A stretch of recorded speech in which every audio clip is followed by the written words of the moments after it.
Oh, didn't you? Are you just on YouTube? Oh, just YouTube. I guess we can put it onto Facebook. Everybody, welcome. Nah. Rollo's just chewing me out here for not streaming properly, but I deserve it. To other places. Yeah. Welcome to Rule Zero, the happiness red pill show out there. Yes. Yeah. The one brag we can give was we got more people waiting to watch us than actually going to watch other content. So kudos to you guys. You're the real MVPs. That's odd, though. How did we get that image there? There's one right in between you and me, Rollo. Is that somebody or is that just a picture? Where did that come from?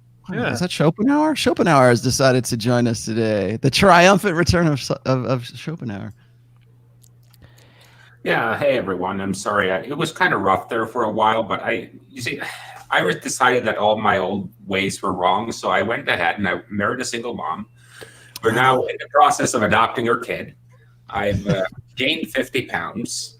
I've started buying some cheap-ass shirt off Walmart, and I'll be coming soon to a convention near you. Did you start a long-distance relationship with her at the same time? Oh yeah, I haven't met her yet. We just. Oh yeah, I was gonna say, does she live in Korea? I just kind of send her money every weekend. She talks to me, so it's great. Oh, that's good. She loves you. That's all that matters. I guess we'll get big topic then. We'll start off with John here. A blue pill for women.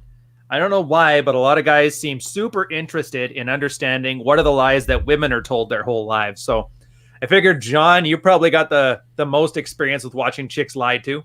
Hence why you got it. It bothered you so much you left the country. Yeah. Lead us off. Well, I think, Rollo was the one that really kind of opened my eyes to this one when he said a couple episodes back, he said that, feminism is the blue pill for women. And I was just like, even as a guy like me, I've gone on literally hundreds of dates, been with, over 100 chicks and stuff, but it was just like, holy cow, because it's so true. And, as a guy who lives outside of the United States, from the outside looking in, it's really interesting to see how feminism, unfortunately, I don't want to get to the point where we're just always harping on about feminism, but this needs to be addressed. It's just, I can see it affect them in a negative manner. In Tokyo, or in Japan in general, most girls that come here from Canada, the United States, Australia, the UK, any of the Western world, they typically do not last more than 2 years maximum, because they have to compete with Japanese girls who are ultra feminine, ultra thin. If you watch a Japanese girl sit down and put on makeup, she's like a scientist. Like, they pay super attention to it. I don't know if any of you guys have, I know Brian, you're the only one I think Carl too has been to Japan, but I've obviously been here for almost 5 years, so I have a lot of experience with that. Another thing that I noticed is within the Japanese society, Japanese girls that go live in Canada, United States, UK, when they come back, the Japanese men say, "Oh, she's tainted. She's ruined. She spent time in the United States." And these girls typically, they ride the cock carousel over there. They come back, they're kind of short-circuited, and they either can't function with society here, and they either go back to the States and live there, or they come here and they pretty much live a life of being single. So I don't know. What are your thoughts, Rich? I didn't see much of that. Mostly what I saw is when guys would get drunk and pass out in the bar, the girls would actually bring them coffee and supposed to hear where they would send the police. So that was nice. My impression of Japanese women. Were you in port in Japan? Yeah, you're here for a couple days. Yeah, a couple days downtown Tokyo. Been here for a couple years, so it's just like I said, I've seen it, and I've integrated into society. I've been public school teacher, private teacher, private business level English level lessons for presidents of companies and stuff. So I really get to see the inside of the culture, and it's hilarious how really devastating feminism has been for what's going on with the girls in the United States. It's just it's almost like, it's hard to put into words, but I just can't believe they buy this lie. I can't believe that they are so easily deceived. And for me, I just seemed to be common sense. But on the other side of the coin, I mean, they just seem to be eating up this lie nonstop. Yeah, I totally agree. It is definitely the blue pill for women. They subscribe to lies like you don't need men, go get your degree, go get your career, you'll be happy. And then we see what happens by get into the late 30s and they're all alone with their cats, right? We could probably go down a whole list of a bunch of stuff. Do you guys want to hit it that way, or how do you want to handle it? Yeah, let's do that. Let's start with the list. Number 7 will surprise you. Number 7. Should we start with number 7, or do you drop that like towards the end to kind of like give them like that big bomb? Always for the big bump, right in between the ad space. Do we have a list somewhere that we published? Well, I mean, everybody's got a list. We don't have a specific one we published. Here, let's zoom it back out. But I mean, everybody kind of knows. The only thing I've noticed on this is where guys are talking about the blue pill lies, girls. The Dr. Seeger just had him on Red Morning an hour ago. And he brought up a really interesting thing about the wall that I had never thought about. What's that? Well, a girl, she's very pretty. And she lives like an elite athlete does. The guy who throws the fastball at 90 some miles an hour, he doesn't have to worry about stuff because everybody coddles him because they want him to get that professional career. Same as like a thought. She's hot. So, and he mentioned when he asked this girl, how old were you when you realized that drinks cost money? And it brought it all into perspective. And then I thought about that when a girl hits the wall, she's no longer hot enough that guys are bending over backwards to protect her from adulting. And so there's that big blue pill lie. It's that every guy that wants to fuck you will tell you what you need to hear.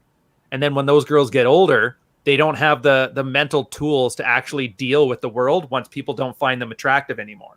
Let's start with like attraction cues for women, right? Because a lot of the lies that they subscribe to are like built around don't do anything for the express pleasure or benefit of men. That's one of the things that Rollo pointed out a while ago. And going to the gym, eating well, looking fit, dressing feminine, keeping your hair long, like all that good stuff.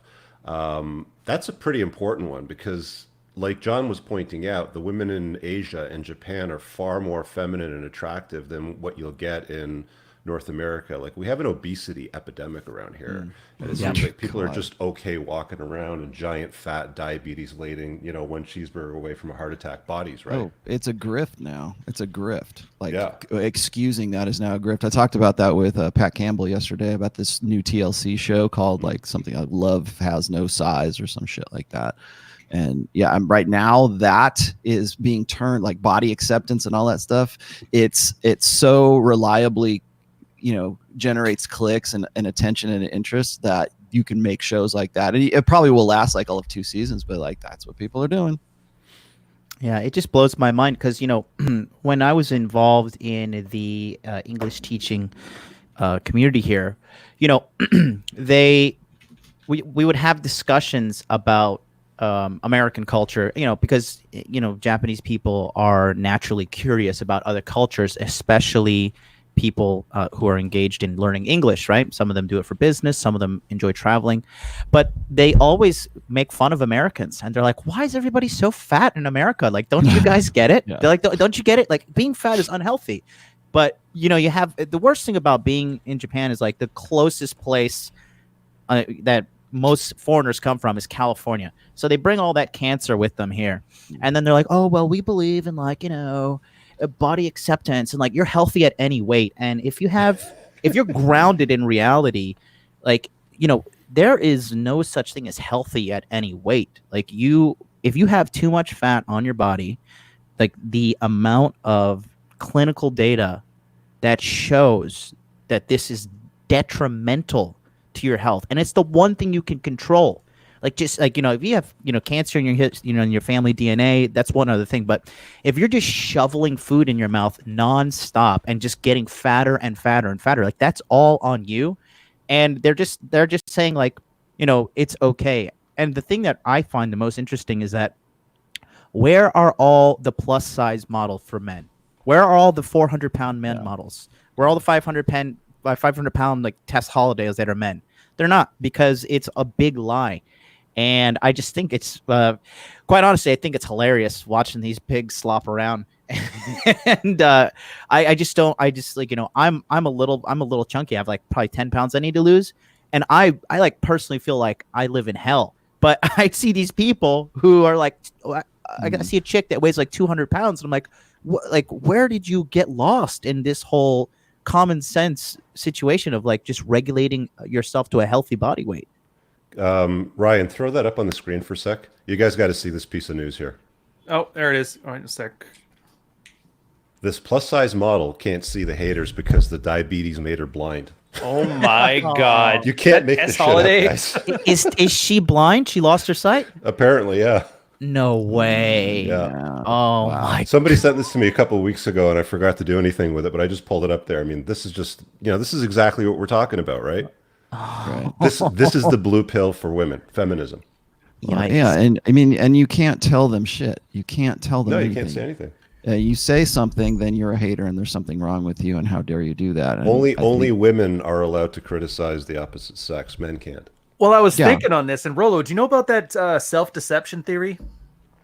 Which one? There's actually more than one. Okay, I can't remember the guy's name off the top of my head, but it's the idea that how David Buss and them were talking about how women will signal deception and guys have signal detection, and it's like an arms race, right?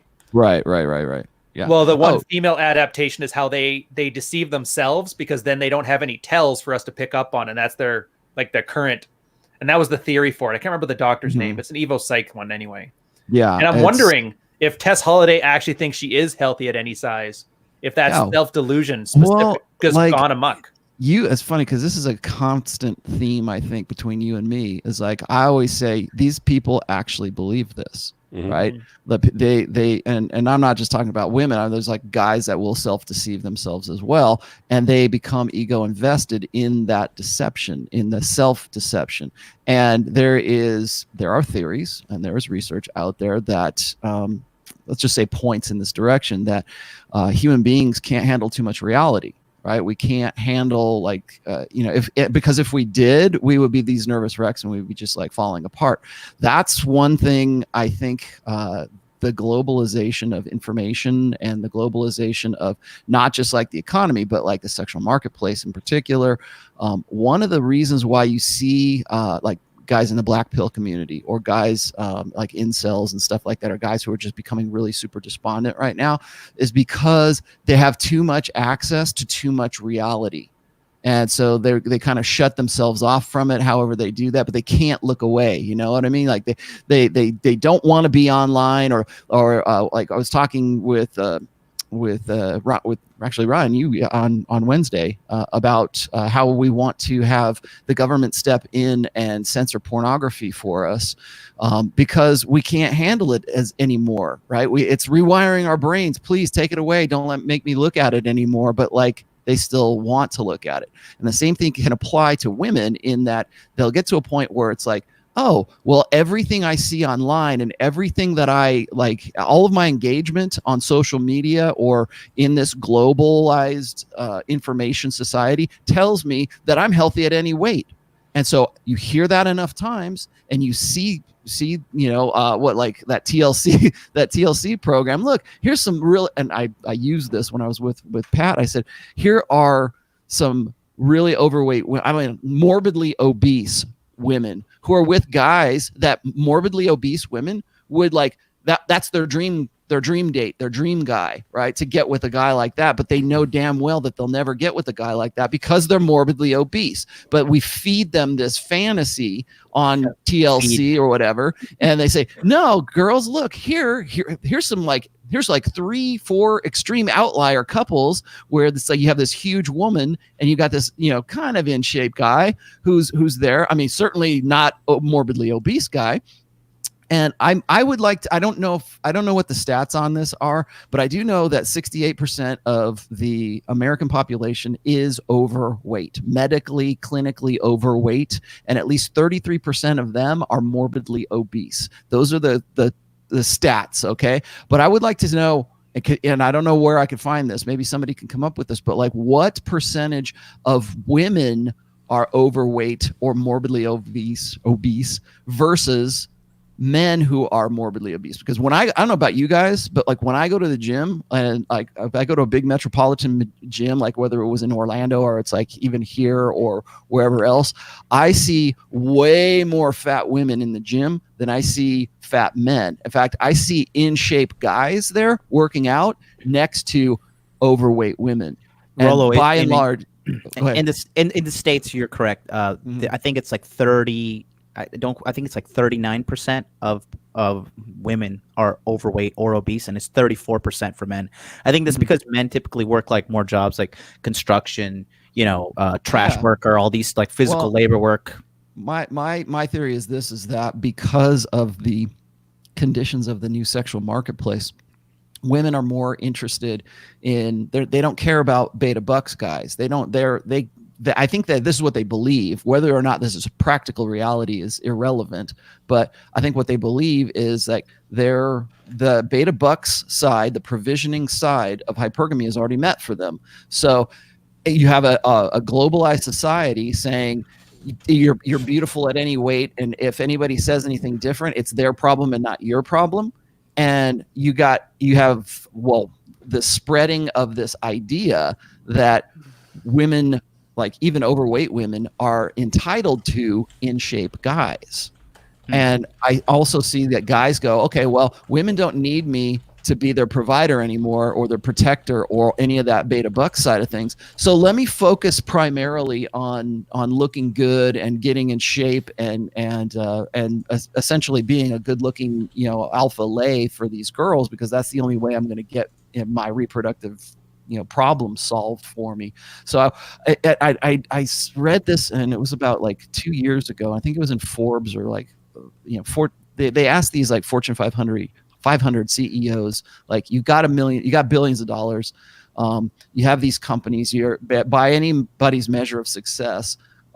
What is it that you want to do next? How do you want to, where are you going to go from here, kind of thing? And damn near every one of these guys said, I need to get a better body. It wasn't, I want to start a new business here, I want to go and expand my business into China or whatever. It was, I need to find a way to get a six pack, like get abs. And I need to find a way to basically solve my problem with women more so. It's not that the other stuff wasn't important, but their priority was, I got to look good for women. I got to do something for women. I got to change the way I look so that I can get where I want to be with women. And I thought that was top two New Year's resolutions that guys make are get out of debt and lose weight. Lose weight. Right. Oh yeah, for sure. Well, I kind of wanted to just switch it up a bit, because I think the ultimate blue pill for women is, oh, don't worry, girl, you can still get pregnant when you're 40. You can still have that's another one. Get your career first, get your education, and I think that's the one that does the most damage to both men and women. Because for the men, okay, our stuff is like a jar of mustard. It never gets old. It may get a little stale, but it never gets old. But women have a set date that cuts off the reproduction, and they don't really know when that is. And then you have the birth defect thing in women who are over 30 and start having kids. So I think the one thing that society tells women that hurts the most women is, it's fine. You can still have kids when you're 35, 40, 45. Because that leads a lot of women to not have kids at all. Yeah. What were you, John? You had some article or something you were mentioning about how the happiness index or something of women today. Right. So that's plummeting. And I also have some statistics from the Center of Disease Control about obesity in 2015 and 2016, if you want me to read that. But it just looks like the percentages of women that is obese is what's the scariest is for ages 20 to 39, they are fatter than guys that are ages 20 to 39. And it's not like I have just 5 more pounds. It's like there are more obese people. Because for you guys out there that don't know, so there's healthy body weight, and then the next level is okay, you're overweight, which means you should lose a little bit of weight. And then the next one is obesity, and that's this is extremely dangerous to your health, and that is calculated based upon your height, your weight, and your body fat percentage. Now, when we talk about what's happening to women's happiness over the last 40 years, it's been consistently documented that they are getting less and less happy, like pretty much every year. Since 1972 in the United States, they've been documenting that. And they asked men and women, how happy are you on a scale of 1 to 3, with 3 being very happy and 1 being not too happy. The survey includes a representative sample of men and women of all ages. So it accounts for about 50,000 individuals so far.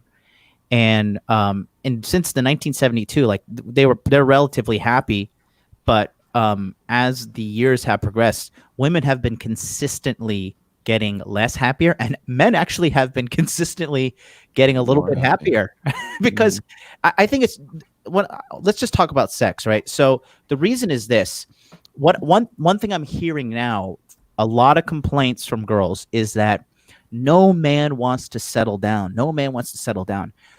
Now, the funny thing is this: why would we settle down when you have game and girls are actively giving away vagina like the fucking like it's just like it's Black Friday, like it's just, and you can go out and get it everywhere. Like I'm 34 and I'm still surrounded by abundance, right? Even if I went to the States, it would be fine too, but there's no more benefit to settling down for guys because, as Richard always talks about, and he's in Canada, but in America, it's just as bad. The divorce courts are ready to crucify you as a man. And you don't even pay child support. They take child support. It's called garnishing your wages. When you receive your paycheck, the child support is already taken out from it. So it's just, there's no incentive for guys anymore with regards to sexually. So there we have that piece. Jennifer Lopez at 50 thinks she's going to have kids with Alex Rodriguez. I mean, she tones it as, so I'm open to it, right? But what are they going to clone her? I don't know. But this is like, the delusional, feminist lie that they tell women, just put it off. You can have kids at 50. I think the oldest woman to have kids was 66, if I'm not mistaken. I'd have to look it up again, but it's quite old. And she had twins. So it was obviously something like artificial insemination, but it's just bonkers. Like it's high risk pregnancy for the mom. It's problematic for the kids. You don't want to be an old parent raising small children. It's just ridiculous. 63 and then you have twins. I mean, it's crazy. She's perimenopausal already, so the odds of that actually becoming a reality for her are like slim to none. So she can be open to it all day long, and that's the thing is like, and she probably believes this. Remember, Ryan, when we're talking about, do they actually believe this kind of crap? Yeah, she probably does. She probably thinks that it's possible for her to use the final egg in her batch to have one baby with Alex Rodriguez, right? Yeah, and you told me, like, who's going to say no to J-Lo? And exactly. And that's the message that goes out there. The one that was 63, life expectancy in the United States for a woman is about 72. So you're going to be 9 years old and your mom is dead. Wait, did it drop? It used to be in the 80s. Oh, that was the 80s. Was it 80s? 70s, yeah. Well, for men, it's in the 70s. I believe it's like mid 70s for men, and it's like 80. I believe it's 80s for women, but I don't know. But still, I mean, 80. Hold on, I have it here. But see, that's the thing, though, John, is like it's sort of 80.5. It's sort of nonsense, is what it is teaching women, oh, you can freeze your eggs and you'll be okay. Like what was it, Facebook? And some of these other tech companies, they're offering in their benefits package to middle management and higher positions for women as part of the benefits package, egg freezing, so that you can focus. I mean, that's the schmaltz, right? It's like you want to save your eggs because you're going to focus on your career, and don't worry, you can live just like a man can, because that's what a man can do. A man can father children well into his 60s if that was the case. Okay, now I'm not saying like guys want to do that all the time, but it is a possibility for a guy to do that. Like Mick Jagger's like fathering, like, he's almost 80 years old, and he's going to be a new dad, I think next year or this year. I'm not really sure. Yes, seriously. And so it's a possibility actually for a guy. But see, women want to live that life. That's why J-Lo is saying, I want to live like a guy. It's like the final it's like the final expectation of masculinizing women. So what that says is, I'm a woman. Like, it's this belief in the blank slate, really. Like, men and women are no different than the other, and therefore, if J-Lo wants to have a kid at 50, we're going to find some medical miracle for her to do that, so that we can prove to the world that men and women are equal, and she can have a baby at 50. And it's teaching generation after generation of women that this is what they can do. So, like, you've got the obesity epidemic, you've got what Carl was talking about with respect to 40-year-old women being told that they can have those kids. Even at 40 years old, you're the myth of the biological clock is really this. It's your biological clock is not ticking at 30. It's ticking at 23, because that's your prime fertility window to give birth to children in the healthiest way possible. Mm-hmm. You should be at the height of your sexual market value, right about there. And that's when your peak fertility window is. It's not at 30. It's not at 35. In fact, every year after, I think, like 33, a woman's potential to conceive, just to even conceive, drops like by 10, 20, 30% with each year that goes by.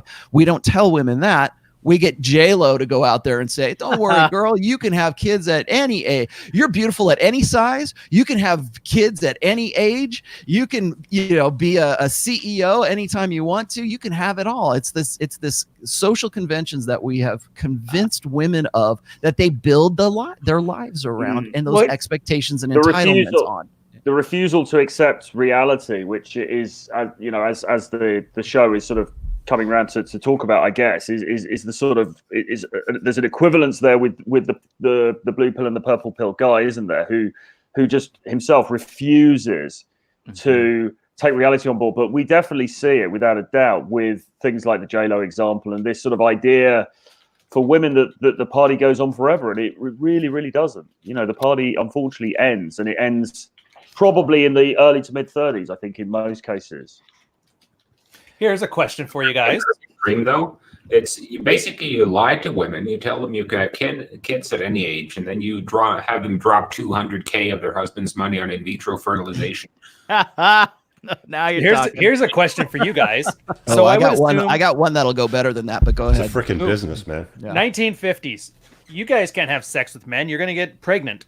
So some beta male, very smart guy, works all life to develop the pill.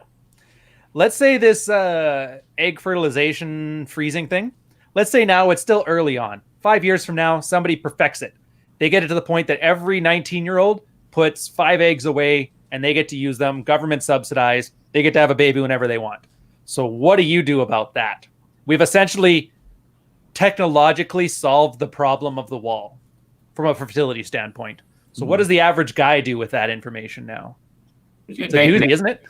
Like a real man. So what? I said you date an 18-year-old Asian like a real man. I mean, Yeah. Yes. all the Asians. Well, musical chairs, though, there's going to be some seats. Let's say you're not Carl. Let's say you're a guy who's in the bottom 80%, and you're stuck with one of those girls that has one of those frozen eggs. How does that change things, knowing that she no longer has that evolutionary pressure to get knocked up? I think that, what's really funny is, like, basically, and I think Rollo talked about this on Twitter, but he was saying that, basically they're just trying to remove any sort of accountability from women. It's just like, just show up. Do you have 2 X chromosomes? Congratulations. Show up. You may be 500 pounds. You may be blind, but you deserve to be a CEO. You deserve to be on the cover of Cosmopolitan. You deserve to have somebody pay off all your debt, because we could talk about the student loan crisis and who's in charge of that in the States as well. And just, you can bang as many dudes as you want, and basically you can do whatever you want. And because you're a woman, it's okay, and you can have it all. And if anybody doubts you and tells you no, they are, and you got to go down the list. You're sexist, racist, misogynist, bigot, hate-filled, Russian bot, Trump supporting. But that's where I'm going with this. Like, can you blame them? You no longer have to beat your shirt against a rock. We're going to invent a dishwasher. Here's the pill. You can have sex now. We'll figure it out for you, girl. Like our entire modern society is designed around solving these female constraints. I wrote this one essay. It's called "The Myth of the Biological Clock." I wrote this back in 2011, and it was based. I mean, this is how long we've been talking about this. Almost 10 years now, right?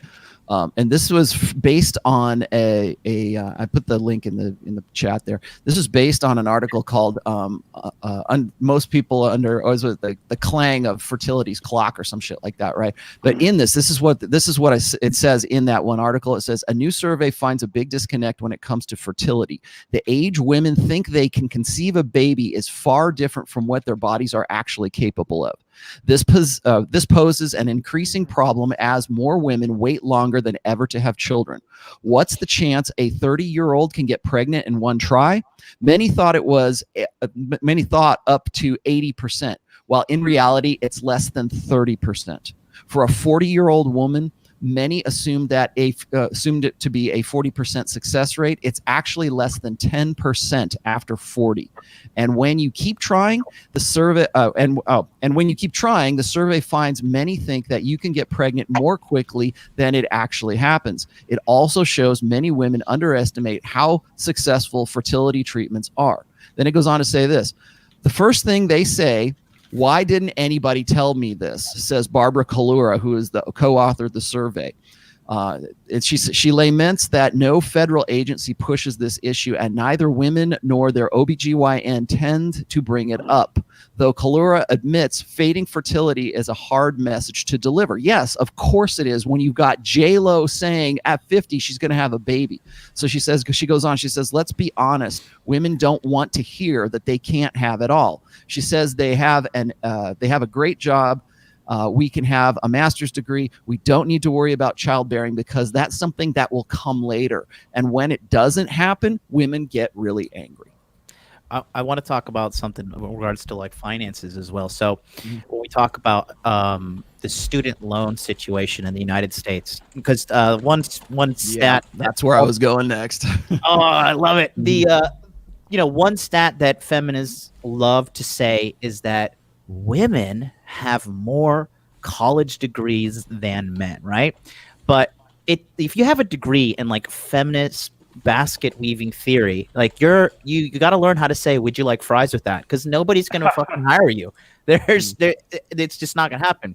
And obviously Richard could talk about just like the crisis of having too much debt and how that really just destroys your life, having so much debt. Almost 2/3 of the outstanding student debt in the United States is possessed by women, and it's $929 billion as of this year, early 2019. So, and that's another thing, like just like get that degree, girl. And if you really take like the financial red pill, what are you doing? You're getting in debt to be a slave to a corporation who can look at a spreadsheet at any point throughout the whole year and be like, yeah, you know what, Karen, you're not performing, you got to go. And then they cut you. And then now you're out on your ass. You have no money and you're under a mountain of debt. You can't buy a house. You can't do anything. And I don't think they seem to get it. So I just want to add to the list of lies here with the oppression lie, because women have been sold this story that they are oppressed by the patriarchy. And a couple of years ago, before I kind of really started getting into these broadcasts and stuff, I had lunch with my family lawyer, and he's not in the manosphere. He's not red pilled. And we were talking about, women and men. And he's like, there's this constant narrative that women are oppressed and men are privileged. And he goes, I operate in family law. I help men with their divorces. He goes, I want to know where this privilege is that I'm actually experiencing because I have yet to see it. And that's a narrative that pretty much all women that subscribe to feminism believe in, that they are oppressed. They make 73 cents in a dollar or whatever that lie is, for every dollar that men make. And I mean, you can't have a movement of women getting together with their pink pussy hats and marching on Parliament Hill if you don't feel like, you're under somebody's thumb. So they constantly tell women this lie that you're under the thumb of men, you're being oppressed. The patriarchy's bad, so on and so forth. Would you guys agree? I think it's like a boogeyman. Like if anything, I mean, like you look at the statistics, rape has actually been going down consistently since like the 80s. men are not like walking down the street and like assaulting women or whooping ass. If anything, if you like watch, World Star Hip Hop or YouTube or anything, even so, Rich, you posted something the other day about a girl in Uber. Like more and more, the internet is just exposing entitled negative female behavior. If anything that they typically accuse you of, they're usually the ones guilty of it. And I'm seeing a rise up of more like women like getting delusional to the point thinking that they could physically go toe to toe with a man. And that right there, I've been, training combat sports for like almost 20 years now. And I've never ever met a chick or fought a chick that I've been like, okay, like she stands a chance. Not even close. Not even close. And I'm not even like some athletic specimen, but that's just hilarious. The myth of physical dominance by females. Well, I was going to say is that women are the primary consumers in the United States in Western society right now. I'll go dig it up here. I've got a really great infographic on the degree to which women control wealth in the United States, but also in Western cultures. And what it is that they do with that. That's why we have this, we've got a corporate system right now that has basically given up on men. Nobody cares about marketing to men unless you want to trigger men, unless you want to market to like outrage culture, right? Then they might market to men. But for the most part, the idea that you need to get you need to get a college degree for women, like now women get degrees. Like I was seeing this thing in The Economist just recently. It said they're doing these forecasts for the 2020 decade, and they were saying by 2026 the majority of doctorates will be held by women. And by 2025 or 2026, half of all American households will have women as the head of the household. And then also by 2026, women who are 35 and above will still be single. Like they will not have any partner or anything, their romantic propositions are out the window. And nobody asks the questions, why is that? The most convenient way to answer those questions is it's men who won't participate. It's men who won't cooperate with this new female paradigm. Feminism would work. This is a Del Rock quote, but it's feminism would work so much better if men would just simply cooperate. Right. And go against your innate impulses. I see us constantly doing that with with issues like paternity for guys. We need to teach guys to man down. We need to teach guys that it's okay. It doesn't matter who the father is. You just man up and you be the guy who's going to support the reproductive decisions of women. Whether that's about abortion or whether that's, I'm a single mother. We're already looking at 43% of children being born out of wedlock in the United States right now. We're looking at stats right now, but all of those, any bad stat, it always comes back to one thing: men won't play right. Men won't go along with this. Hey, Ryan, yeah, there you go. So I don't know if this is the same one, Rollo, but you shared something on Twitter earlier this week where this woman married her degree. Yes. And yes. This is where it's leading women to. Like, they can't marry men, so they're marrying themselves, they're marrying dogs, they're marrying their medical degree. A chandelier. It's just so bizarre. It's like, what the hell's going on with this, man? This is all part and parcel of the feminist lie. Well, and then it's also their natural impulse too. It's like, I want to be married. I want to, and really what that is, like when she's marrying her degree, that's like a big FU to what she believes is the patriarchy. Screw you. My husband is my degree. It's like, okay, well, have children with that degree then. Have fun children with your degree, lady. How are you going to divorce rate then? It becomes a badge of honor, doesn't it? Because it's the whole thing of like, not only is she educated, but she has chosen to make that thing, that education, her life partner, and so she positions her education above a guy. But I mean, you really see this played out in the corporate workplace. I mean, if I, when I was working in corporate back a few years ago, you would see many women who this conflict is being played out every day, and certainly within the span of women's careers, because of course they want to achieve the heights of the board and the C-suite and everything else. And actually, in the line of work that I was in, advertising and media, that was happening. There were a lot of women who reached that high level, but then they would drop out, in their sort of mid to later 30s when they realized that time was running out in order to have children. Then you get this issue about the so-called gender pay gap. But actually, the reality of the matter is that if there is any gap at all, and of course, that's been largely disproved. But if any gap does exist, part of the problem is that women are dropping out later in their careers to put that to one side in order to have a fantastic career. So all the time in people's lives, just in the corporate world alone. Carl, you're corporate, aren't you? Yeah, I was just going to drop in here, and I had this really sensible thing I was going to say, that I love the fact that women are getting more degrees, because the fact is women don't date or tend to want to bang down. So if a woman is highly educated, she'll look for a guy that's at least on the same educational level as her. That means that if you're a guy with a master's degree or a guy with a doctorate, you have a really good niche sexual marketplace there, where a lot of guys are just not going to be able to pass that barrier of entry. So that was one of my things when I moved. I actually looked specifically for cities that had female majorities, female highly educated majorities, and men with no degrees. Because that way, let's say you're in a 50-50 city, but 40% of the women have a master's degree and only 20% of the men, you have a really good in with those women, and that means you're basically in a blue ocean in the sexual marketplace. And on the side note, and what distracted me here, some guy dropped, "I'm not a stepdad, I'm the guy who stepped up." Oh no, my God. Oh my God. I mean, Jesus fucking Christ, man. I mean, if you adopt someone's kids, if your brothers or father is not around to slap you, just get on the Red Man Network and just find some dude that will come to your house and slap some sense into you. I mean, Christ, that's the dumbest. I mean, buying a boat is a better financial decision than wifing up the single mom and adopting the kid. I mean, do it if you want, but don't flex with it. That's all I got to say on it. Rich said this is true. In my masculinity, I had no problem when she wanted to do an episode of Blacked.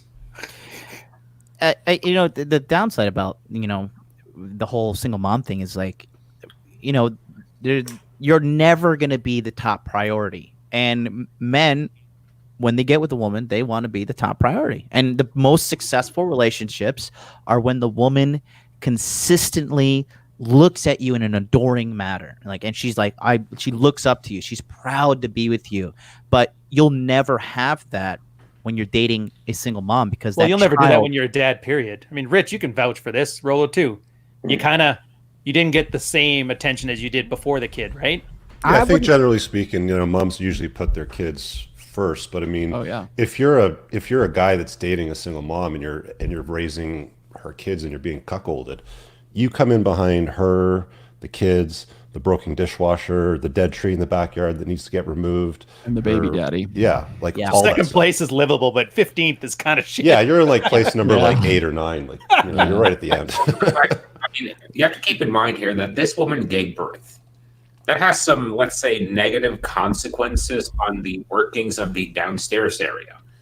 So for me, that's like buying a really hot sports car.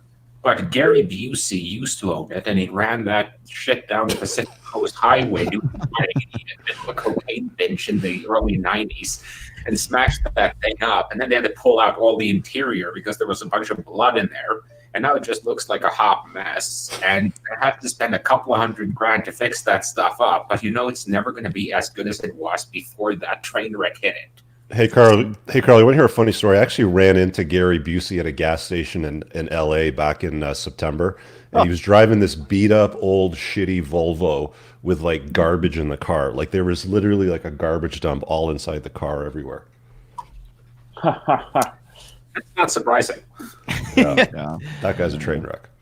Well, I think probably so what do we analyze here? We've talked about how women believe in what being fat is okay. I think it was it Carl who said being fat, being oppressed, being a single mom, being all this stuff. You know. And what I see happening, and I wrote about this in the second book, is that at every stage of a woman's maturity right now, on the timeline that I presented in that book, at every stage there's what I call, well, what everybody calls social conventions that are there to excuse the consequences that women most commonly experience at each of those ages.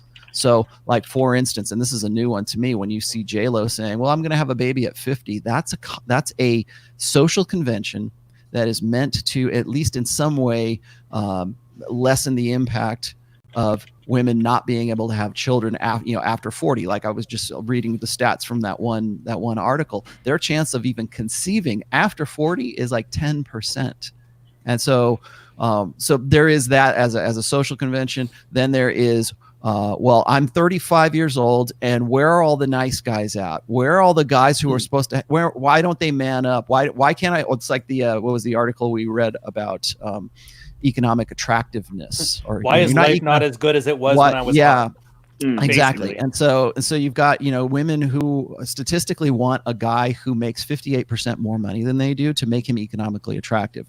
They need a guy who is at a higher and higher standard of not just idealized male beauty, but also his status. He's got to have a good job. He's got to love his mom. He's got to like puppies. He's got to want kids. He's got to have, whatever else. He's got to have, 58% more money than I do. And he's got to be in shape, and he's got to look great, but I don't have to do jack shit. All I got to do, I'm beautiful at any age. And I was mentioning this in my last essay about respect, how men have to become and women just are. And so that's what we market to. That's why women control money. They when we say, well, there's this gender wage pay gap, which is nonsense. But I'll tell you where there is a gap. There's a gap in who controls that money. Women, by and large, control that money. And so as a result, what do? We market to them because they're the ones who are out there going and are the primary consumers. So we market to their insecurities. We tell them it's okay. We tell them that when they're 35 years old, it's not your problem, it's men. Men are infantile. Men are afraid of your success. Men are intimidated by a powerful woman. Men need to get in touch with their feminine side. And so it's not you, girl, it's all these guys who won't cooperate. They won't do what they're supposed to do and find you attractive even though you're 200 pounds at 35 and you can't find a nice guy. Don't worry, we'll make a movie about it. Don't worry, we'll make a story about it. We'll make a song about it that you'll memorize the lyrics to. We'll do all of this crap to assuage your concerns and your insecurities, and guess what? You'll pay for it while you're at it too.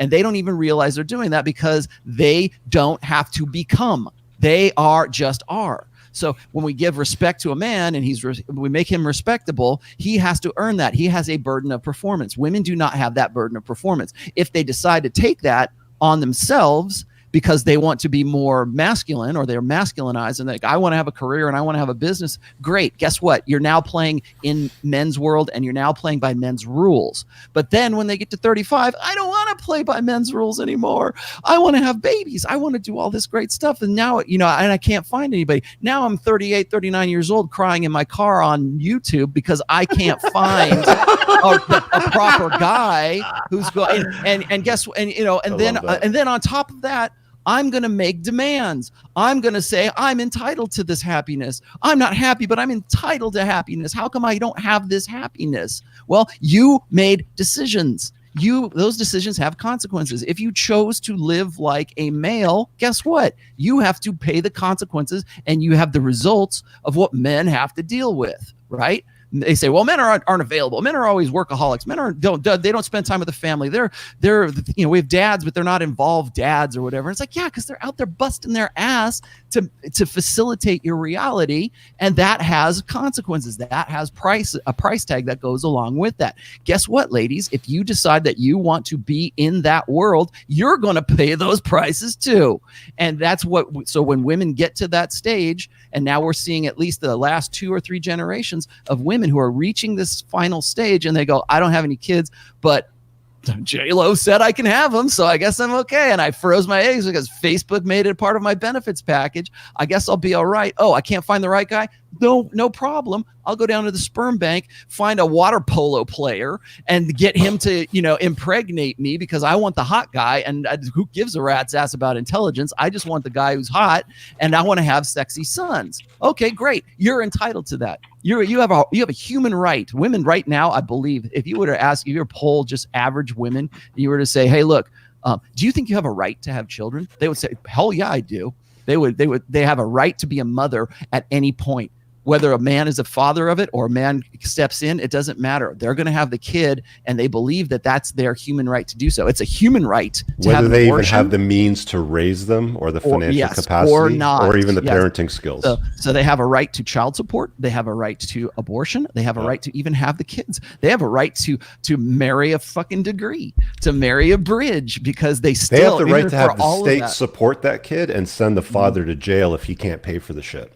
Right. And so now it sounds okay. So now I'm telling all this, and I'll finish up here. Now that I'm saying all this, it sounds like I'm like coming down and I'm being harsh on women for telling them the realities of the position that they're in. And so what happens is the social convention points at me and it says, those guys are misogynists. Those guys are assholes. Those guys are, who hurt you? Yeah, bet you have a little dick. Because you actually exposed an unflattering truth about what women are actually going through, and I committed the cardinal sin. I went against the social conventions that make them feel good. Yeah, and then I get that one a lot. Like when they go after your dick size, and how are you supposed to disprove that? Like, the only way you're supposed to disprove it is send them a dick pic, right? But then, oh my God, you're a pervert. So it's like, and here we go. And then honestly, no, because like that happen. I don't think you realize how much that happens on dating apps and stuff these days. A lot of chicks resort to saying, "You probably have a small dick. You're probably an incel," and they just attack you like that. And I could understand why guys are just like, "Fuck it, I'm done." John, you told us you told us in a previous show that you are quite well endowed, so I'm sure that's the case. But here's the thing, right? Here's the thing, right? How can we use this information to our benefit? And it seems to me that it's almost like all of this stuff is sort of additional material that can be used on top of the graph that Rollo famously put out showing the different stages of women's development. This is sort of an addendum to that in a sense, because as we understand this sort of these blue pill delusions really that women are falling into, depending on what you want as a guy, you could use this information to your own benefit. So if you're a player, if you're somebody looking to to play the sexual marketplace and to get the best deals that you can, to get the to date prolifically amongst a wide selection of different girls, then you need to be aware of this stuff and you need to think about how you can use it. So if it's the case, obviously with younger women, they are buying into this idea that they've got plenty of time and that it's all going to be fine and everything else. So you've got to play to that stereotype. You've got to come across as the player. You've got to come across as the unfettered sort of sexual, I say sexual threat, but the unfettered sort of the lover archetype, if you like. As it gets a bit, and you've got to realize as well that actually that lasts for longer than perhaps we thought before. It doesn't just cut off at 27. It now goes up right into the early 30s if that is still part of your target market. Because women even up to their mid 30s now want still that fun, sexy, lover as opposed to provider sex. It's only a lot later. If you're looking for women in that older demographic, that you have to tone it down and you have to show a bit more of the provider side. So I think as far as the player archetype is concerned, it's more essential than ever, and it's something that guys have to prolong for an even longer period than they did before in terms of the ages that you're going after. If you want to talk about actionable information, because I got in here for a second. Go ahead, buddy. Go ahead. That now that both Troy and John have talked about how they have Dream Johnsons, something that Rollo said, because I think a lot of the time in this space we have a tendency to go to the worst examples, and for the most part, yeah, some women have extreme entitlement syndromes, and they're never called on them ever as long as they're hot. And the reality check for them when they hit 40 and their boobs are hanging down to their knees, that's not a good position to be in. But for the most part, I mean, after I moved back to Europe, I noticed a change in the women as well, because yeah, you have some chicks here with massive entitlement complexes, but it seems to be an American phenomenon more than anything. And if you aim yourself in towards the girls who are from more, let's say they're not children of divorce, they come from families who are relatively traditional. You don't want the full traditional family, but you want something between, you know, the household where the 4 beta cucks somehow manage to impregnate their shared girlfriend, and, you know, the hardcore trad cuck household with, you know, dad owns the home and everyone has to pray every night, and, you know, you do whatever at Bible readings on Saturdays.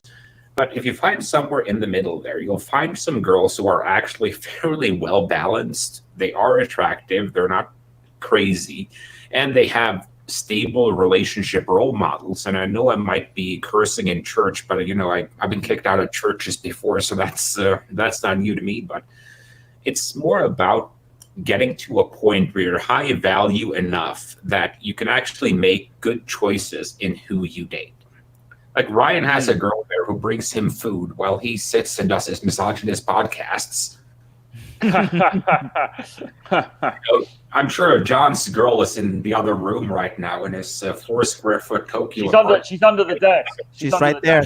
She sits under the desk every time, every broadcast. Yeah, I'm sure Mrs. Tomasi's making dinner right about now, or planning dinner. So it's more about getting to that space where you're secure enough in yourself, you have enough value to actually make good choices, and you're not desperate for any woman who will touch your fucking penis.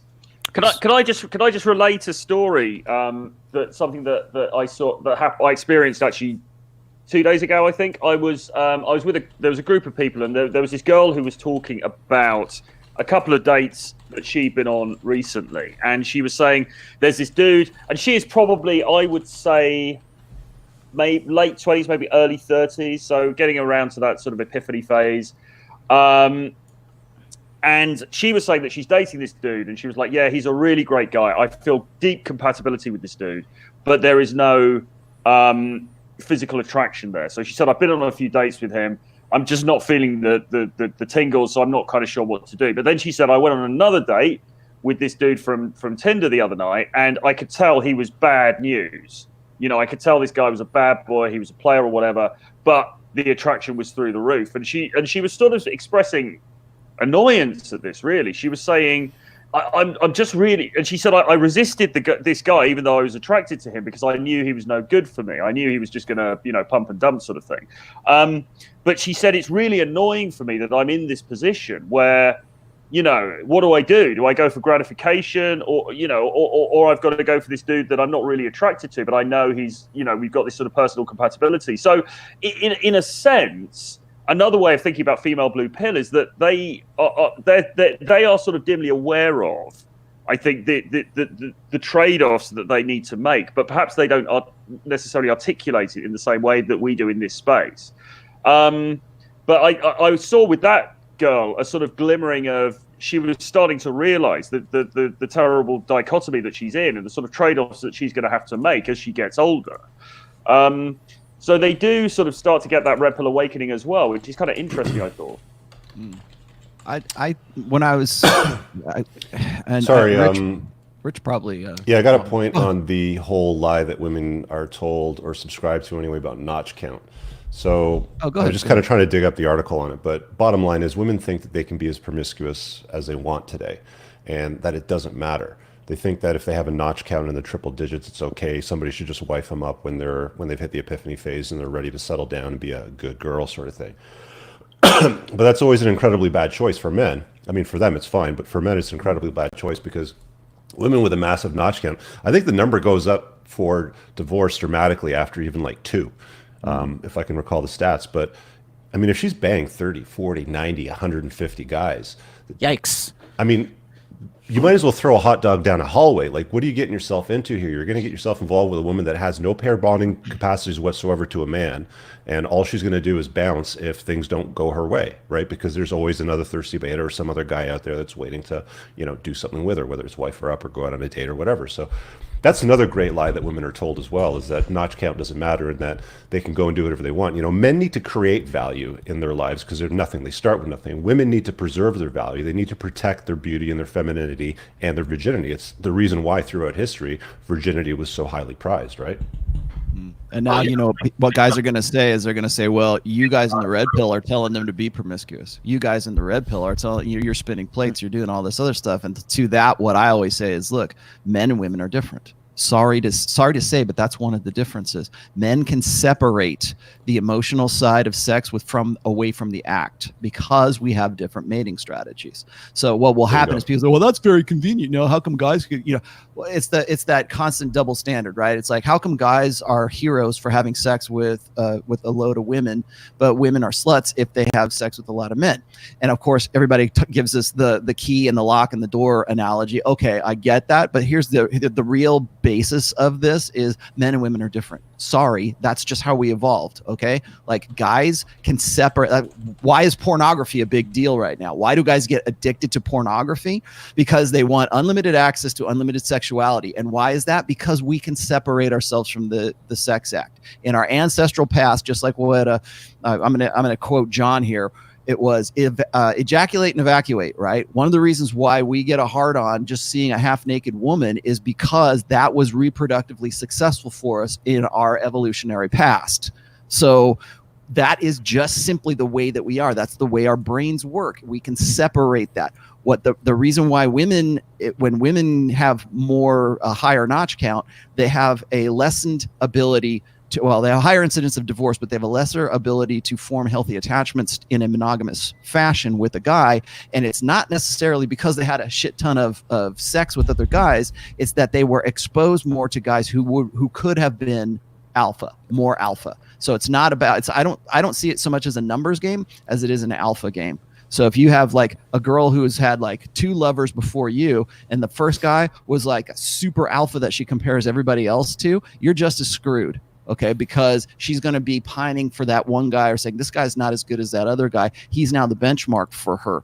The more opportunities a woman is exposed to get to those really super alphas, we're going to say, well, when a woman gets off the carousel, she's smarter. She understands these things. She's more emotionally mature, and she knows how to make a better decision for herself, blah, blah, blah. No, what she's done is she's associated those emotional associations with that one alpha. So when she gets to the beta in her epiphany phase, she looks back and she says, well, he's not as exciting as the guy in the foam cannon party in Cancun, but I'll stick with him and we'll have babies together and hopefully things will work out, only to divorce the guy later because she goes eat, pray, love later on. Well, why is that? Because that's the way women evolve. They are looking for quality. They're not looking for quantity. And when they get into those situations, they want to pair bond with the guy who is the highest value, highest SMV value guy that she's ever gotten with,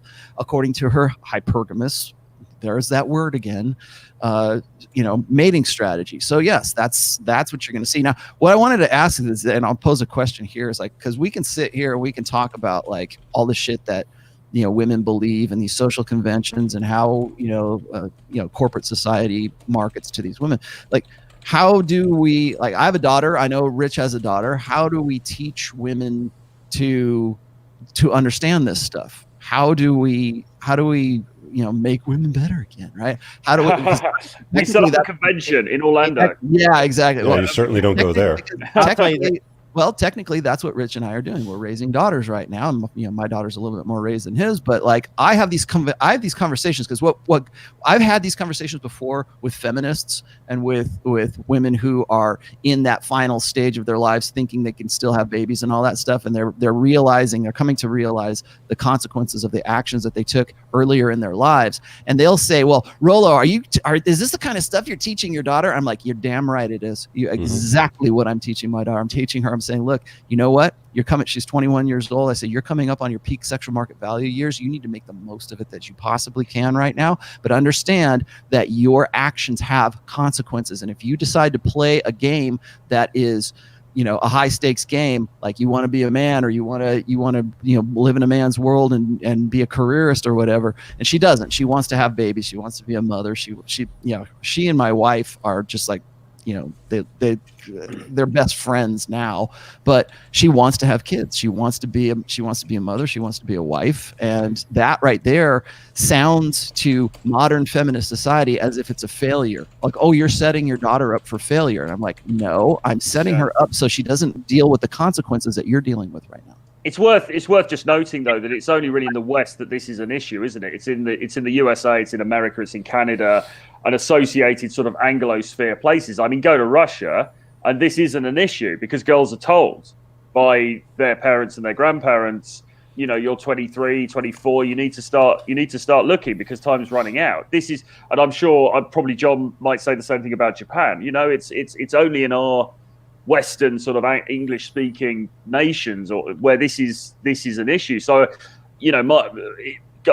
parents just need to be honest with their kids, with their daughters, about the realities, the biological realities, and the trade-offs that are kind of inevitably necessary. Let me tell you. Go ahead. My bad.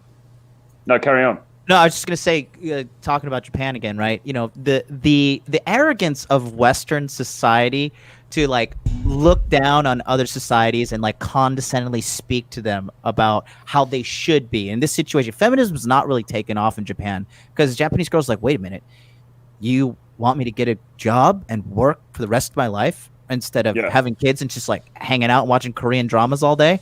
No, that's stupid. They did a poll of girls, right, in Japan, and they're like, what is your number one aspiration, right? And these are girls who are going to university. They're like, oh yeah, I want to get married and have children. Like that's why I'm going to university. It's like to find a good husband. Where most people typically meet in Japan, relationship wise, is at work. Women will join a big company to find a guy that's good within the company.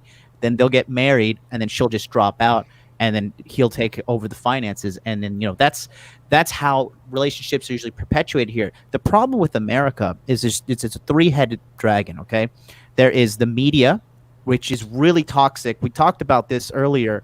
There's a viral clip going around now with Scarlett Johansson and what's his name, Kylo Ren, Adam Driver, fighting. We talked about that yesterday on Pat's show. Fighting in like in a relationship.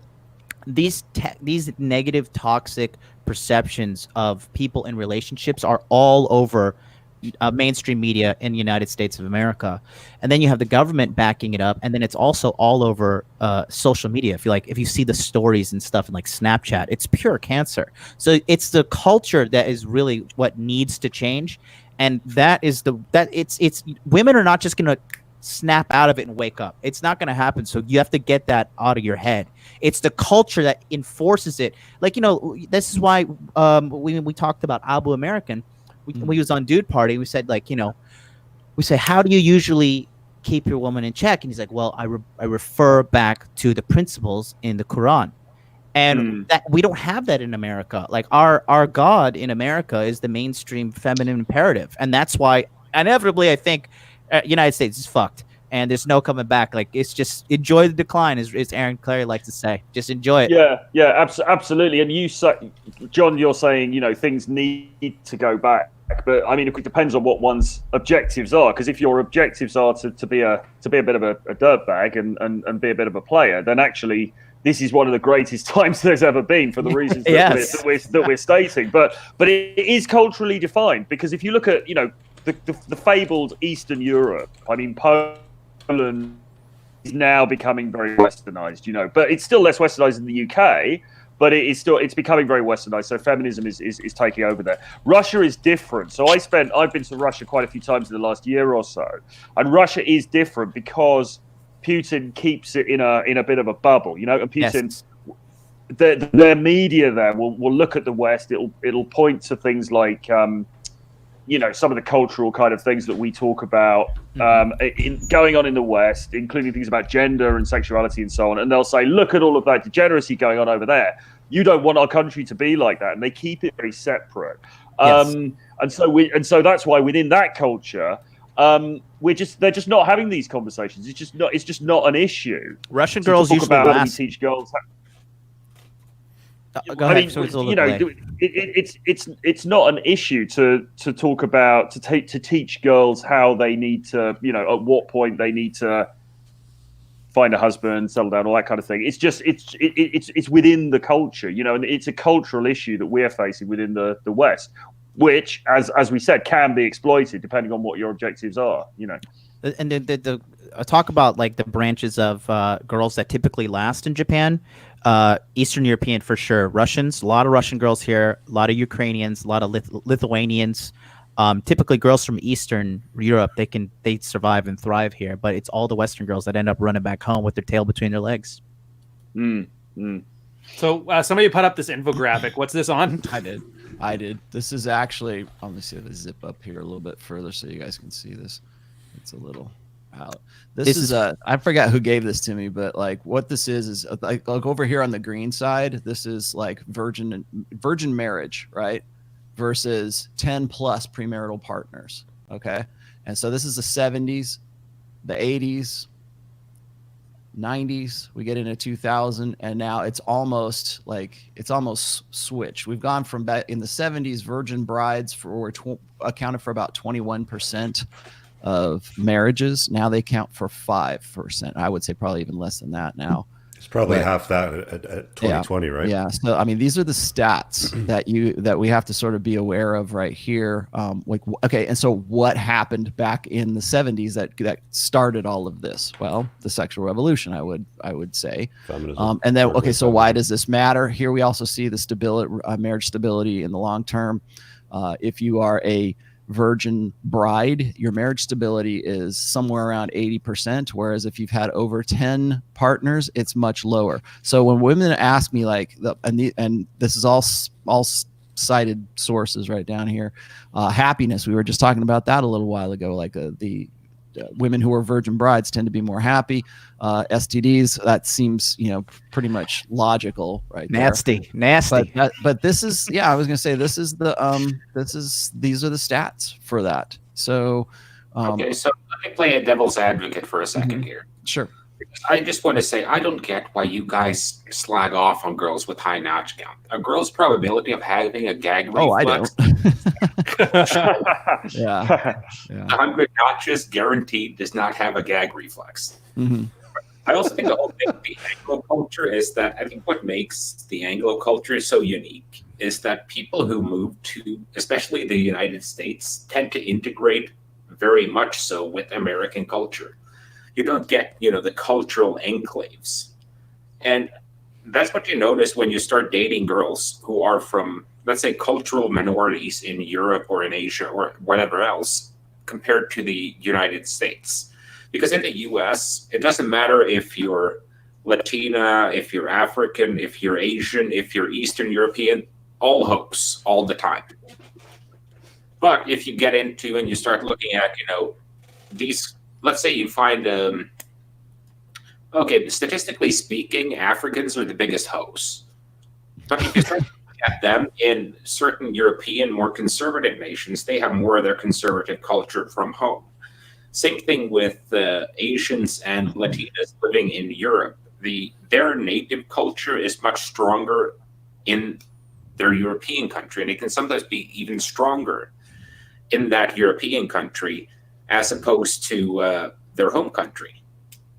So you have to look into the cultural aspect of what is it about, British American culture that make girls into hoes.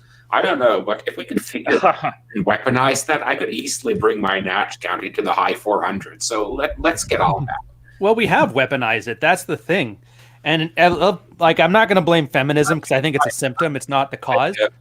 Globalism basically happened in those 70s. That's what changed. Mm-hmm.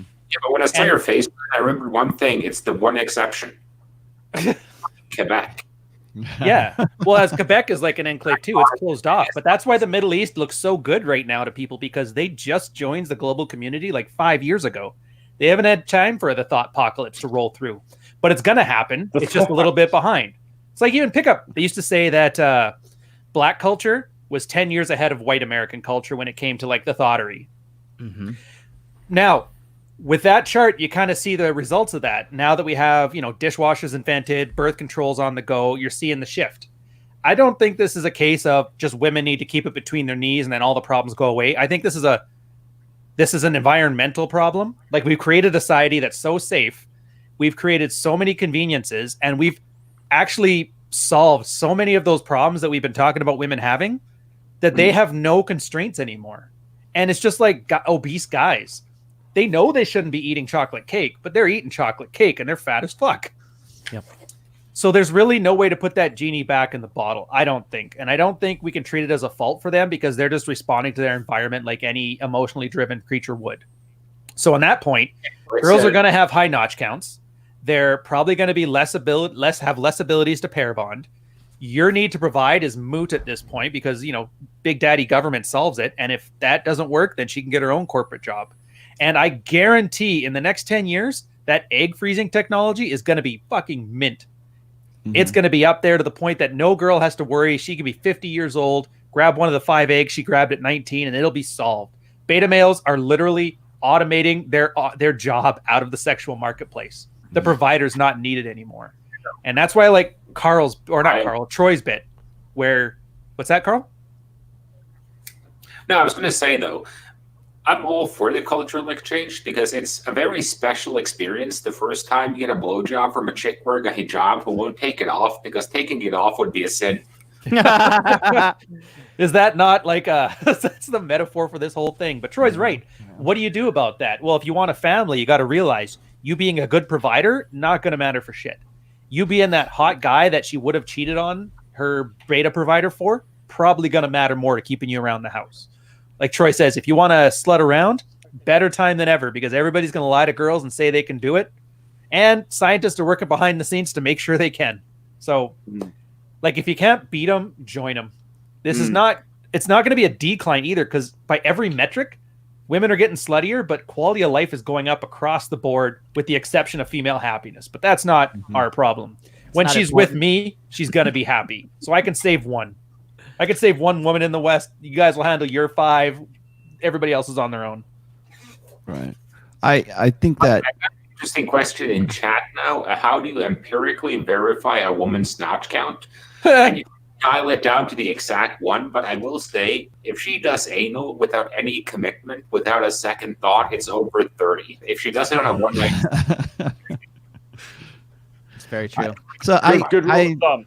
I was just gonna say is that there is an effort. I think it might be a fool's errand, but I think there's this effort to in some way educate women, like guys, particularly in the sphere, particularly from a patriarchal position, a tradcon position. There is this, I think, a pipe dream that we can in any way influence women rationally and reasonably to change their ways, right? Because we've built a society right now where women are rewarded for having these entitlements and believing that they're entitled to a baby, they're entitled to an abortion, they're entitled, and if you don't have a uterus, then you don't get a vote, and that counts for a lot of other things too. So not just an abortion, but whether or not the baby gets born, or whether or not you actually have a family. Fathers are becoming more and more superfluous.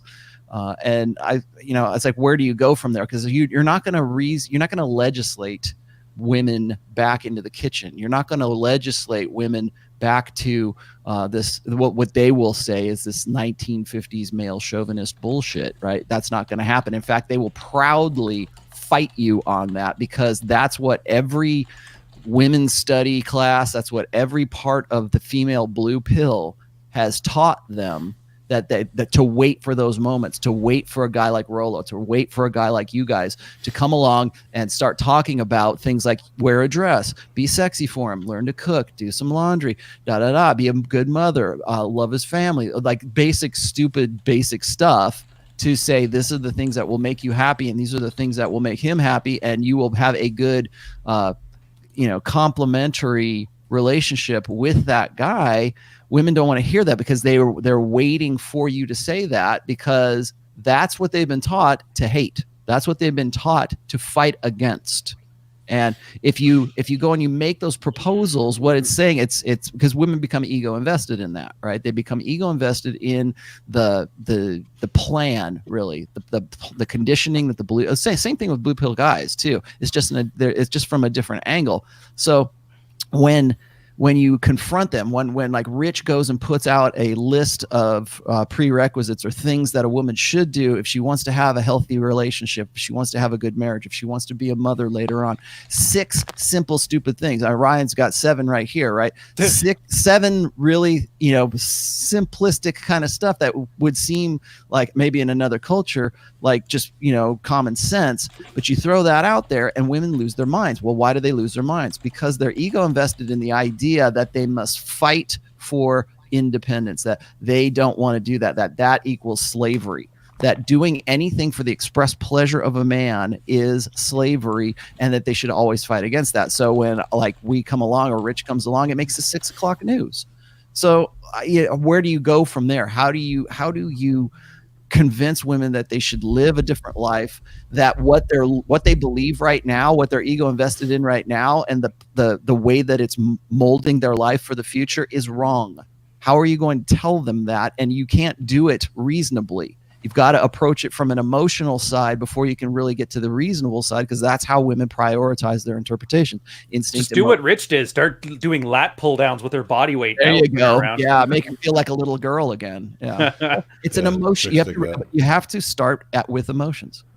I don't know, how many other lies have we got, guys? What are the other blue pill lies that what are those feminism tells women? That they could be a CEO without having an insanely psychotic work ethic. Like there's a big gap there. Like people don't seem to realize that if you want to be a CEO, you have to be like borderline psychotic in regards to how you work so hard. And the data is clear as day. Women take more vacations than men. Women don't work as many hours as men. They have more 6 days than men. And guess what? This people want to say this is sexist, but if you're a CEO and you're pregnant, you can't do your job to the fucking maximum level as a man who's hitting the gym, he's on TRT, whatever, he's lifting weights to max capacity, and he's taking care of himself. He's got a personal trainer, got a personal chef, all these things. If you're pregnant, your hormones are all out of whack, you got morning sickness, you're carrying extra weight. These girls are now getting to the point that we need quotas. We need just because this man outworks all the women, it doesn't matter that there should be 50% CEOs and 50% female CEOs, right? And quite honestly, if you look at the results, look at Kathleen Kennedy. The new Star Wars that's about to come out I've been reading the leaks. This is going to be an absolute abortion. And think about how easy it is to make a Star Wars movie. You just got to make sure that they follow the hero's journey. They couldn't even do that. And you got Star Wars, like the easiest franchise you could ever make money on, and they're losing money on it. So, this myth of just because you're a woman, you should be a CEO, talks about just throwing hard work out the window, long nights. And when I interviewed Richard on my channel, he was talking about when he had his initial success. Richard, you said you're working 70 hours a week, 10 hours every day, something like that? Oh, yeah, at least. Every single day, 7 days a week, yeah. And they're not doing that. And that's the thing. Somebody in the chat was saying we need actionable advice, right? And we don't want to get to the point where I'm going. We're not listen. This is what we need to do. The only way things are going to change is by spreading this information, spreading the red pill. Aaron Clary talked about it. Once there's a 10% infection rate, it'll spread like wildfire. If you talk about what's going on 4chan and just internet culture, Chad. Everybody knows what a Chad is. It's common nature now that the society knows what an alpha and a beta is. It's common knowledge now that we don't want to, men in general don't want to lock down a chick that's been ran through, right? It's just in our DNA. So I think that things are coming about, but spreading this information is number one. And then if you really want to get down to it, you got to change the family law in the United States and Canada, because I think just what happened in I think, Rollo, you posted something that said in Finland, or just one of the Scandinavian countries, that come December of 2020, alimony laws are going to be reduced from 12 years to 6 years, and divorce is skyrocketed during this month because these chicks They're 'cause they cashing wanna get out. Yep, they're cashing out. Yeah, that makes sense. That makes a lot But of yeah, sense. well, here, you want actionable advice? I think you nailed it. Girls are gonna nag. In fact, the feminists that are crying about wanting females like CEOs and all that shit, that's honestly means that they're great chance of being mothers because they're acting like soccer moms right there. Just stop listening to women. Stop letting them nag. Don't worry about the CEO thing there. The CEOs, guys aren't on your team. There is no team man. There's only team you. Yes. So if you start fighting for the brotherhood, you're going to find very quickly that half that brotherhood is going to stab you in the back to have sex with Stacy. Yep. And then the other half is the kind of guys you don't want on your team anyway, because look around. Everybody in this chat, go outside after this, go to Starbucks and look around. You're going to see 80% of those guys are abject losers. And they're the reason that you're in the situation you're in. So don't be on their side. They're the reason that girls act like this because they'll put up with it and they will give the girls everything they want. So they're your enemy. They're not your friend. If they want to give somebody the CEO job of their company and run it into the ground, that's great. Don't work there. If they want to coddle that thought that's at the bar right now that's treating you like garbage, that's fine. Kick her to the curb. She can go back to them. And I guarantee you, if you're worth a damn, she'll come crawling back because you're the only guy who told her no. I got 3 sisters, 2 of which found a decent man and calmed the fuck down because it was the first guy in their life to tell them no. No is a powerful word. So you want actionable advice? All this stuff that gets guys riled up in here, just don't put up with it. And don't worry about it. You could be single at 40. Roosh did it, and he's happy. Fuck. Yeah. And if you're not, but you won't though. Sure That's about just that? it. Oh God. Like, look at Rich got divorced. How long was it, Rich, after your divorce till you started having other girls chomping at the bit? Oh, right away. Right away. Yeah. So right there, divorce rape, all that negative stuff that everybody cries about and is definitely a good hard grievance for a lot of people. He could have been one of those beta male types that puts the bullet in his mouth because his identity as the provider is gone. No. Rich just realized, well, I still got my balls. And the girls are like, I'll help you with those instantly. That's how you deal with it. You keep living life and you keep not putting up with bullshit and you filter that crap out of it. It's not hard. Yeah. You can niche anything in life right now. That's the one benefit of global society. The fact that the 5 or 6 of us can get onto a podcast together and talk weekly, unheard of 5 years ago. Oh yeah. And you mean to tell me the value. Yeah. Go.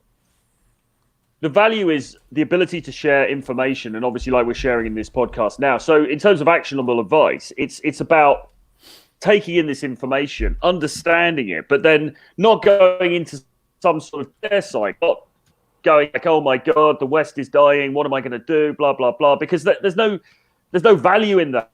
You're not going to change everything yourself as an individual. We're not even going to change everything. A bunch of dudes talking on Twitter or something. I mean, you've got to say, okay, I understand the situation. I listen to podcasts like this. I listen to shows like this. I get where things are.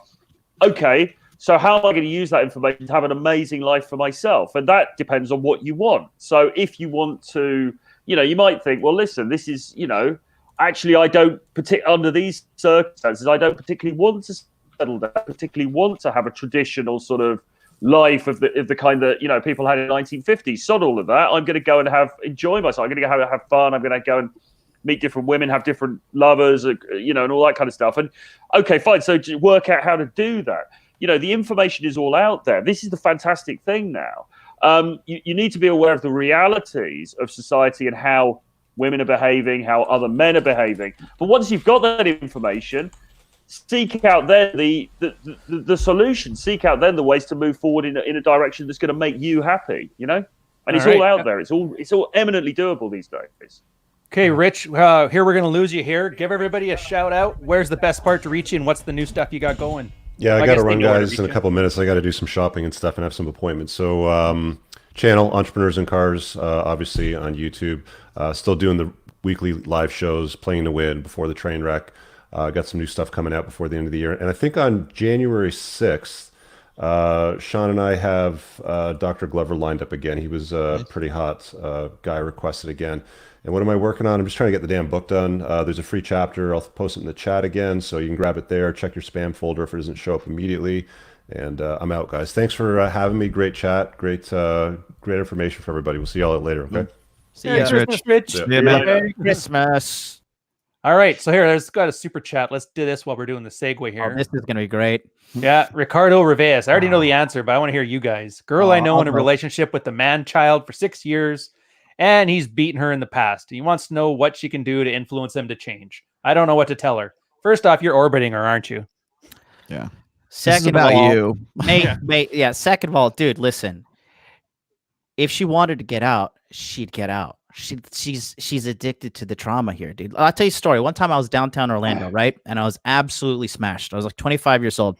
And I saw this guy roughhousing his girlfriend, right?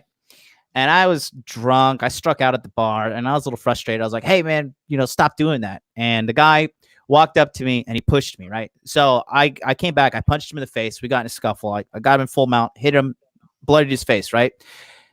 I stood up. I looked at his girlfriend. I was like, are you okay? And she slapped me in the face, full force. Okay. This girl right here is in this situation because she wants to be. And you should, I know you're trying to be a nice guy, but at the end of the day, mate, you got to be taking care of yourself. You're not Jesus Christ. You're not going to save the world. You're not going to save this chick. Women are not that stupid. Okay. If she wanted to leave, she would leave. She's addicted to this situation. It's none of your business. And quite honestly, you're wasting your time, kid. Nothing much to add to that, Troy. You all right? I mean, yeah, nothing much to add to that, really, except to say, I think anyway, how can she influence him to change? She probably can't. Do you know what I mean? Like, if obviously, I don't know anything about this dude specifically, but she probably can't influence him to change. We can't change other people, and just as you shouldn't be trying to help her, she shouldn't be trying to change him. She should be looking at removing herself from the situation. But like John just said, you need to think about your place in this situation. This is her stuff. This is her relationship with another guy. What, you might be friends with this girl or whatever. It sounds more like you're orbiting her, but look, you've got to. That's her stuff to deal with. You deal with your stuff. You make your life great. We don't try to rescue somebody who probably anyway. Pretty much. Yeah, she doesn't want to be helped. She just wants the feelings. The fact that you're putting up with those emotions, you're just being her emotional tampon. You're the phone friend. She's going to go fuck that guy. And then in her down cycle, she's going to go, oh, he's such an asshole. I can't believe he's a man, baby. Like what? I don't know what the details on this are, but like, why would you call him a man child? He's the one who's nailing this chick, and you're the one who's following up thinking, how can I help this girl? Dude, I used to do that too with don't guys. Don't be a savior. You're not Jesus Christ. You're not a cult leader. That's me. Okay. I'm the cult leader. Let me take over that. Okay. You just let me do all of that. Okay. Pay your tithes, motherfuckers. Yes. But that's the thing. And Rolo's got a good point too. That man child line, that's an ego defense. I used to do that when I was a man child. Yeah, implying I'm not, and I'm the real dude. I'm the man. I'm the man. Mike used to pick up twice as much as I did. He had way more success, but every time that I lost and he won, like he picked up the night and I didn't, I would make up some reason as to why that was okay, and I was still better than him. I would just make up, well, I won the popular vote. You guys know that line. Yeah. So that's what you're doing there. He's fucking her. You want to. And because that kind of sees, like, it shows you a failure. So to defend your ego, you have to call him a man child.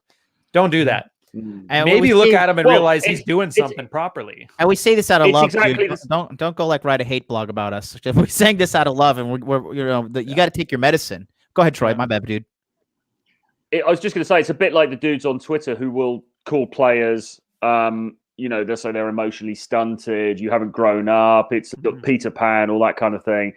It's another form of ego defense, isn't it? I'm just moving slightly onto the criticisms of players now. That those dudes are doing exactly the same thing. They're sort of saying they probably want themselves, or they're probably on some level they're a little bit jealous of the access that the player gets, and so they try to do it down by saying he's not a real man. He's not as emotionally strong as I am. It's He's not playing by the rule book that I'm playing by, right?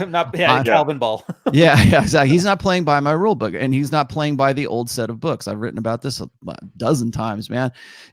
Guys will, like, when we talk about like what is alpha and what is beta, most guys, when they talk about that, I think most guys have at least some sort of hindbrain, like limbic understanding of what makes a guy alpha and what makes a guy kind of beta. But we always sort of cast that understanding in like what looks best to us. So like if I am a youth pastor and I'm a leader in my community and I have my own business and people look up to me, or I was ex-military or whatever, then those qualities, those really good qualities that I play by the rules, that's what makes me alpha. But then of course these guys are the same guys who are just like, I can't understand why she keeps going back to this asshole, or I can't understand why the Boston Marathon bomber has a fan club of like 24 women who want to have his babies in prison, and they don't understand like the alpha impression is actually more important than what you're actually doing. And so they want to cast a guy like that. Like they see a guy who is getting laid with a girl that they want to get with, and they just don't understand that. And so it's not a problem with them in their understanding. It's a problem with the people who are actually engaging in all of this. Well, if she was a quality woman, she wouldn't go for that criminal. Well, guess what? You're the one orbiting that low quality woman. That's you. Pulling back to the topic too, this is the one thing where I get a lot of female, like I don't want to get angry at the thoughterry and all that crap. I'm kind of more in like a pitying state because I see the flip side of it. So I know it's part of the human condition. I don't care about the guy side because I'm not fucking guys. But I find it very hard to believe that guys think they aren't susceptible to a lot of the similar things, especially when you see how obvious it is. When you see it in other people, like we can see your thing as very obvious ego defense, but you probably see it as a completely righteous cause. So when you see a girl talking about how she can have babies at 50 or all the other lies we've been talking about, do keep in mind, she's not using her frontal lobe. These are kind of more like limbic emotional lies that they're believing and self-deluding of themselves because it gets them what they want. In this case, it gets beta males to give them more shit. If I continue to nag about this lie that I can be CEO, well, guys will make me a CEO. So why wouldn't you nag? I'm going to say I'm going to have babies at 50. A guy will give me $500,000 in like injections and whatever the hell they do with that. The baby's going to have 3 arms, man. Yeah, maybe, but that's a tomorrow problem. Out of his head. That's something for tomorrow, Homer. Today, Homer's eating this jar of mayonnaise. Fucking 3-eyed fish. But that's a leadership thing. So yeah, you want actionable advice. If you're the best man in her life, if you're the guy who can, now if you figure out a system with this girl to give her those same tingles without smacking her around, I guarantee you're going to have, well, not her, she's pretty broken, but another girl that's just going to love this and be hooked on you, and have some other dude that she's crying about, he doesn't buy me flowers. He's like, oh, that guy's just a man child. Like, you want to be that guy. Be the man child. Yeah. I don't know, Rollo. I mean, it's unfortunate that you get into some quite dark territory with that kind of thing, but and this is straying into a slightly different topic, but it is the case that women do like guys who in extreme cases, guys who do those kinds of things. And well, it's intermittent rewards. Yes, it's true. It's like it's an uncomfortable truth, but it's true. It's uncomfortable. You don't need to be that 8 out of 10. You can do it at a 6 out of 10. Just call her a cunt once in a while. Hire flowers the next day. You didn't have to go that hard. Yeah, you don't even have to. I saw this. I remember one time one of the most alpha displays I saw was with a girl. Was this dude that I was friends with back in Manchester many years ago, and he was like, he was quite short. He was a reasonably good-looking guy, but he was quite short. He was quite skinny. He wasn't sort of like some kind of alpha Chad. And we'd been out on a night out, and we were in his flat, and his girlfriend came over, and his girlfriend was really cute, actually, really, really pretty, like brunette girl, very slim, attractive, blah, blah, blah. And she was giving him some bullshit about something. And he just told her straight out to get out the house. While I was there, he's just like, get out of the apartment. I don't want to see you anymore. Get out, kind of thing. And her reaction was just incredible. Do you know what I mean? The way that she kowtowed to this guy. She's like, oh, no, please, please. Oh, dude, that's visceral. He just kicked her out of the tribe. She's going to die in the woods. Yeah, exactly. Yeah. And that's kind of when we talk about alpha or whatever, I mean, it's mindset and behavior so much more than it is being one of the sort of the bros that Ryan you talk about, with the truck and the beard and everything else. It's sort of like it's not those accoutrements of masculinity that really turn the dial. It's your behavior and it's the mindset behind that behavior that's going to make the difference. All right, here we go. Follow up from him. Love your guys' feedback. She's a mutual friend of my ex, so I'm orbiting in that sense. Don't Don't Own it, man. rationalize. Yeah. It's all right. It's all right. I don't want to lay this girl. You do, though. I don't think you know this, but you do. Or at least you're acting like you do. Man child because he trips when she doesn't text back. Ryan, I need that shirt. Love you guys. Hey, at least he took it like a man. He's kind of hamstring a little bit, but he props to you, Ricardo. He took it like dude, a we've man. all been there though. Like I don't even fault him for that. Dude, I would have said the same thing. That girl slapped the shit out of me after I whooped her boyfriend's ass.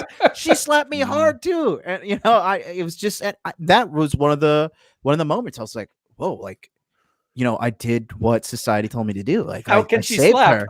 How can she slap? How can she slap? It's so true. But you got to take your medicine. And then that's the thing. Look, little by little, like again, the guys who in the chat are like, "Wow, we need actionable advice." Look, we're not gonna tell you guys some words, and then 330 million people in the United States of America are gonna snap of the finger, like, "Oh, we're all fucking aware now." Like, there's only 500 people watching, So you have to realize. Going to Ricardo and going to the guys in the chat, all this stuff, we say this again and again and again. And Rollo coined it with the term, you have to be your mental point of origin, starting now and ending when you fucking die. You always got to put yourself first in every situation. That's how you help people. You want to help mom, you want to help dad, this and that, get richer. Get more healthier, get more educated, learn more game. That's by living a life that has an impact on the people around you, by lifting yourself up. Then people will start to look and be like, hey, maybe I should do what he's doing because he's living the life that I want to have. That's how you change the world. That's how it starts with, like I'm going to go full Michael Jackson. It starts with the man in the mirror. You got to take care of yourself first, guys. Yeah. Pretty much. Care less. Care less. Really, way less. Or care to an equivalent capacity as the other person. Like that chick that's crying on your shoulder, she doesn't give a shit about you. She just doesn't. She's not invested in you. She's not sucking your dick. She's not sleeping with you. She's not even. Maybe she's hugging you, but she's doing the one with the feet 3 feet back, like the leaning in hug. If you cared as much about her as she did about you, you would care a lot less. Oh, he's treating me like garbage, and he's freaked out when I don't text, and he smacks me around. You're like, all right. That sucks. Well, yeah, I've always said this before is like I'm a bottoms up guy when it comes to changing things socially. Okay. I have a couple of major disconnects with the men's rights movement, MRA guys. The main one, of course, is that they want to basically be more perfected feminists. They believe the lie that we can have sort of gender parity and equality, and until they come to terms with that men and women are different, the blank slate is bullshit, and we are complements, we're not equals, I'm never going to be on board with the MRAs. But the other thing that they don't really get is they think that the change is initiated from the top down. They think that they can, if we can some way convince legislation to change these laws about a few, and I'm not saying that they haven't had a victory or two here, but usually those victories blow up in their faces because they get cast as misogyny, or they get cast as oh, guys are crying whiny babies because they're not being treated as a woman, and women, because there's this presumption that we live in this patriarchy, they're always going to be fighting an uphill battle about any kind of equality, because any kind of equality for a guy in this social order sounds like it's misogyny. It sounds like you're crying because you guys are in power and you guys control the universe, but you want equality. Oh, whiny babies, right? And so they're going to that's how it's always going to be cast for them. But my main point is you're starting it the wrong way. You need to go from the bottom up and not from the top down. So you've got to change minds. You got to, the judges that are going to rule in favor of whatever it is legislating that you want to initiate. It would be better if those guys were red pill, right? I mean, it would be better if the cop who pulls you over, or the divorce attorney or whatever, it would be better to be working with people who are red pill aware than people who are trying to even the playing field for women, or they believe they're doing. It only comes from a position of strength. Here's my question, Rollo. I asked a few MRAs, and most of them didn't answer it. They just proceeded to call me an asshole. But If I had to point to 50 years of the MRA movement to the singular victory, what would you point to? Because you said they have a few, but I've yet to have any of them articulate what it is to me. All right. So I have, and I've called them the carpet on this too. And this is actually an argument that MGTOWs use against MRAs, is that they haven't really done anything. And MRAs have been around for a very long time. They've been around. They've put a lot of work into things. The effort is there. I'm just wondering from an outcome perspective, if MRAs weren't here, what would be missing? Like, see, what I see is this is I see MRAs doing kind of like this petty bullshit and then calling it a victory. So they'll go and they'll say, well, you know, there was they'll sue like a bar or a nightclub because they had a ladies' night and ladies got in free and men had to pay. Well, technically that is institutionalized sexism, and you're not supposed to be able to do something like that. So you either charge the women or you let everybody in free to your nightclub. So they change that law, or they take that nightclub to court, and usually it's the nightclubs that are owned by women. They take that nightclub to court, they win, and then they call that a victory. Now that's one instance. There's other ones where they're like Dr. Warren Farrell has been trying to get like visitation rights, or trying to alter like family law to at least in some way be more equitable to fathers. And I think that that's a noble cause to go and do that. But to my knowledge, he hasn't been effective in actually doing much of anything. Yeah.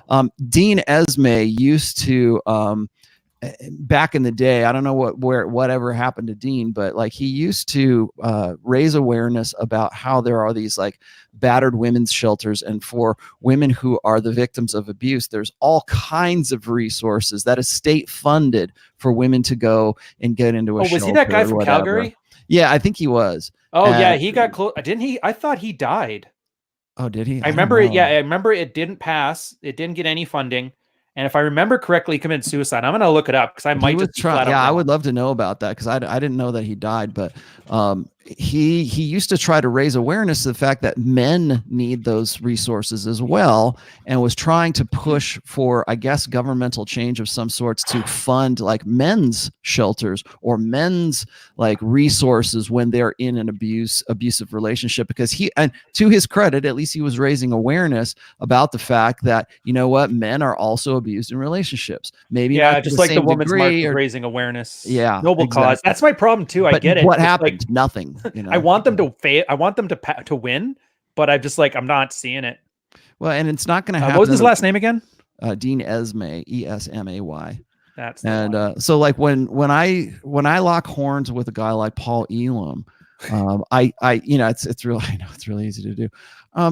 Paul is his own worst enemy in this case, and the biggest point of disconnect. I mean, there's a lot of stuff that I agree with Paul. I think a lot of the stuff that he talks about is pretty much red pill aware stuff, but it's usually this sort of male men's empowerment, and they realized at one point that men's rights movement or men's rights activist wasn't playing, so they had to do men's human rights activist, and they had to throw the word human in there. And why? Because you are in a gynocentric social order that is going to see anything with the word man attached to it as being evil. So we've got to attach human to it, and maybe that softens the blow, right? Maybe that makes it. So what my biggest point of disconnect between these guys is that they believe the lie that feminists have been floating out there for forever, that it's about equality, it's about gender parity, it's about, and to their credit, what they do is they'll go and they'll try to, from the top down, change laws to be more equitable, right? But the problem that they're always going to run into is that men and women are different. We're not equals to one another.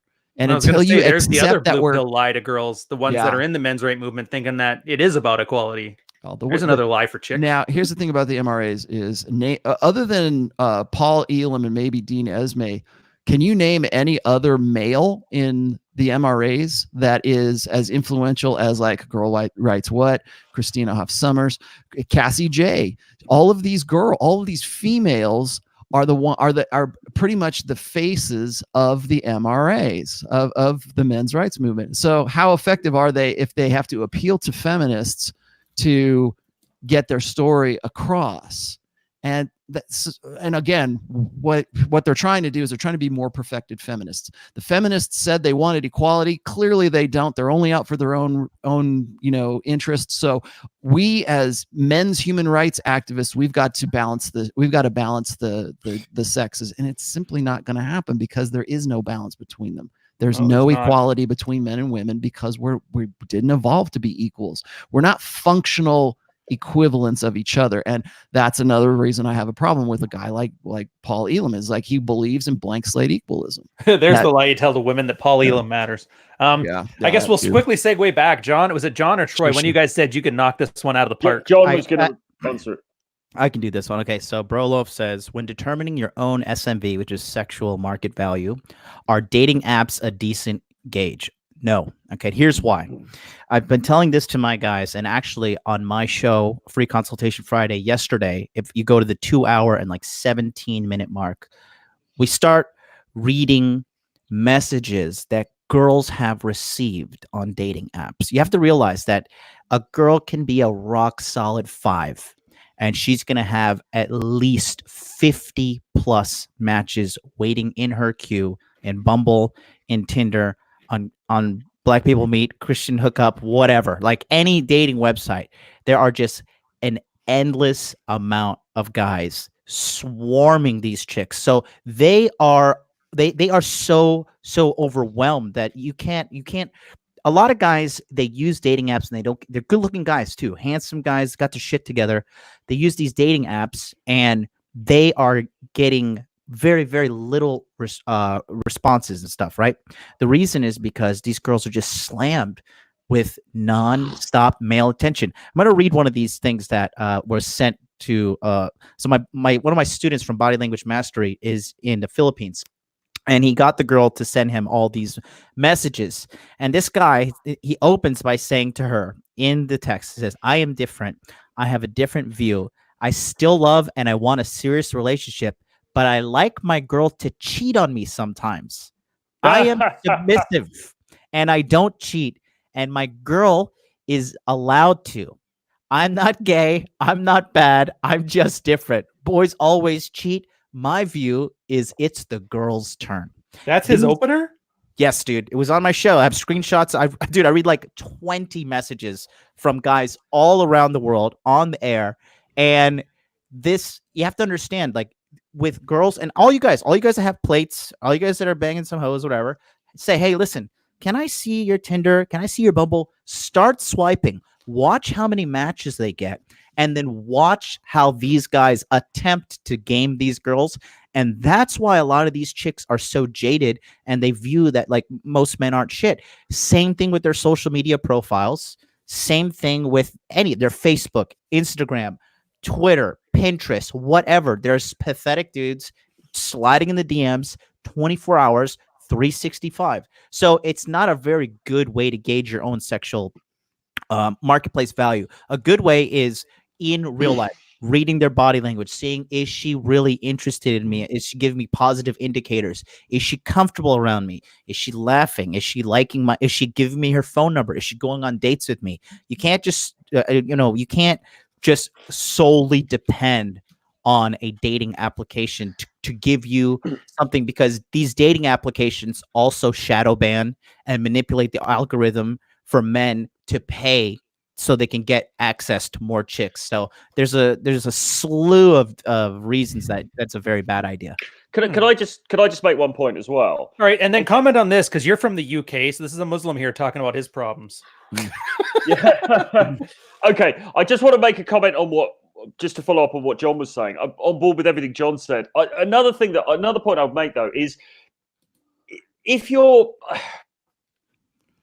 wondering what your SMV is, just seems to me to be the wrong way to think about it, right? Mm-hmm. I don't think you should really give a damn what your SMV is. I mean, yes, you want to be improving yourself. Yes, you want to get good grooming. You want to go to the gym. You want to get good clothes, all of those kinds of things, 100%, work on your money, all of that stuff. However, I don't think it's a great thing to be going out into the world thinking, what is my SMV? Because that means that you're then thinking, so is this girl higher SMV than me? Is she lower SMV? Could I get that girl? I think you want to be going out into the world thinking, I am a fucking 10. Do you know what I mean? And I don't think it matters objectively, whether that's true or not, I think you want to be going out with the sense that you are the dog's, as we say in the UK, the dog's bollocks.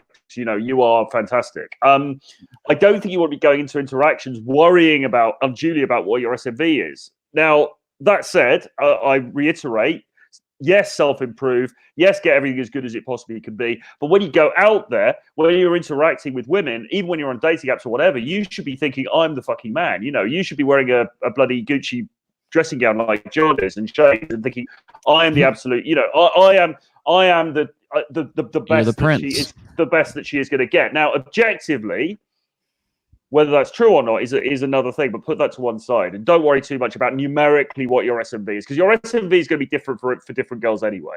You know, I could go, like I was saying last week in the show, I could go up to a girl who is like a 6 and I get blown out.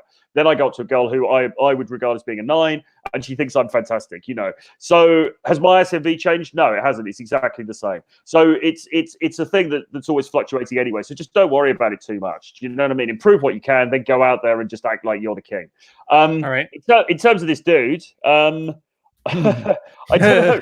Red pill by a cultured Muslim scarf-wearing girl that was sucking another guy while I was writing our marriage contract. I hope he doesn't mean the marriage contract of the scarf-wearing girl that was sucking another guy. Maybe he does. I'm not sure.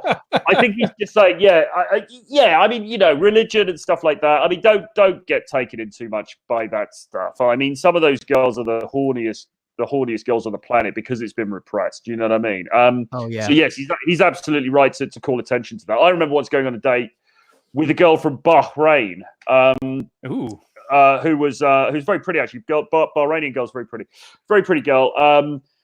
From a fairly sort of conservative background, very, very sheltered upbringing, and she was absolutely just, you know, she was all over me from the first, you know, when we sat down to have the drinks. So don't pay too much attention to things like religion and coming from repressive cultures and all that kind of stuff, because underneath it, they're hornbags, absolutely. So, you know. So true. All right. Well, on that note, we're running low on time here. We'll start with Troy. Troy, give us all the deets, what everybody needs to know about you coming in the next week.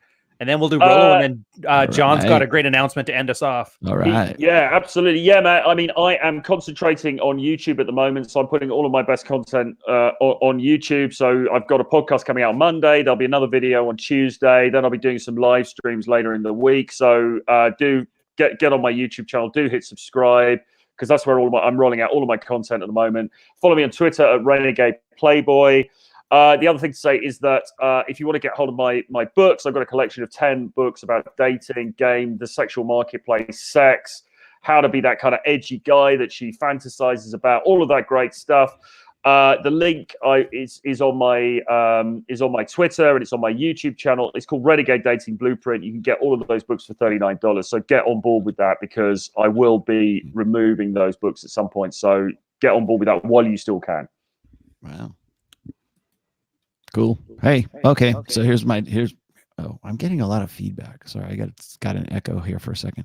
So here's the deal. I will be on my show tomorrow with Pat Campbell. We're going to do Red Pill 101. I'm actually thinking about changing the title of this show to like Red Pill Roundup, because Pat and I have a habit of just sort of like going through the stories of the week on the show that I do with him. So, and it seems to be working out pretty well. So I might change the format of that show a little bit.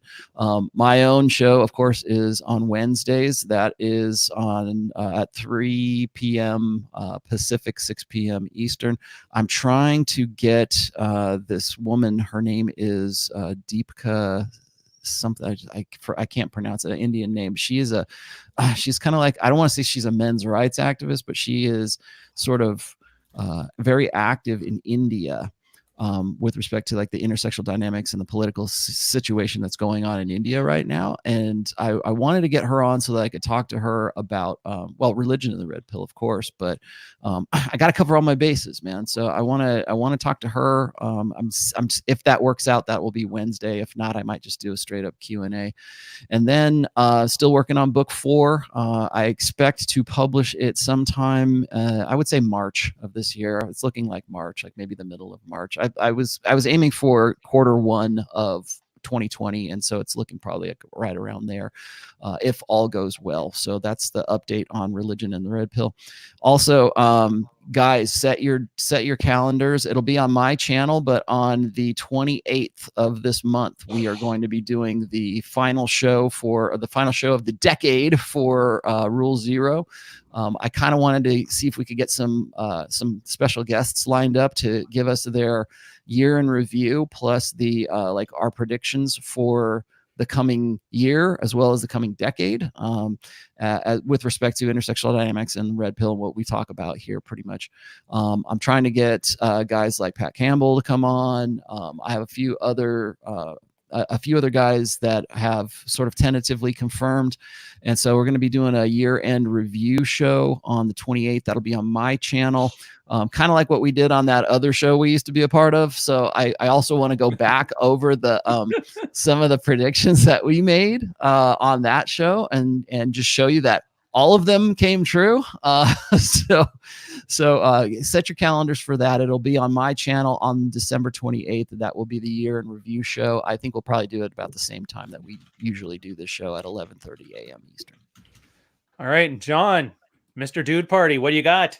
Lead us out. Dude Party is going to be on right after this show.